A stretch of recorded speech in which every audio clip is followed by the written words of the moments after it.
काय नेमकं आंदोलन कसं घातलं? मी छावा संघटनेचा प्रदेश उपाध्यक्ष आहे योगेश पवार.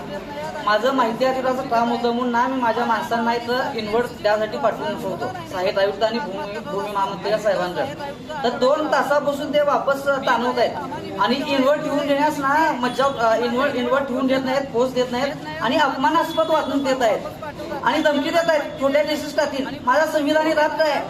ही शासकीय सेवा आहे, शासकीय ऑफिस आहे. इथं तुम्ही सेवर आहे. तुम्ही आमच्या टॅक्स मधनं तुमची पेमेंट होती. तुम्ही प्रशासक आहे म्हणताना ना तुम्ही प्रशासकाने वागायचं असतंय. तुम्ही ईस्ट इंडिया कंपनी नाही आहे. सामान्य जनतेवरती जो जबरदस्त ठेवणे. काय माहिती मागवली होती आणि कशाकडून नकार दिलाय? भूमी महामंत्रीची माहिती होती दुकानाबाबतची.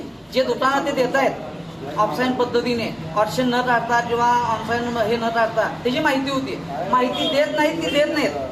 पुन्हा आम्ही सुनावणीमध्ये जातो तेव्हा त्याची इन्व्हर्ट सुद्धा देत नाहीत. इन्व्हर्ट सुद्धा देत नाहीत. त्याची इन्व्हर्ट देण्यास नकार देत आहेत आणि मी साहेब ठेवून द्या म्हणताना धमकी देत आहेत की तुझ्या नावाने टेस्ट टाकेन 353. असं कायदा तुझ्या बापाचा आहे काय? ते सहाय्यक आयुक्ताचा स्टाफ आहे त्यांनी आणि सहाय्यक आयुक्त मॅडम भेटण्यास नकार असं आहे.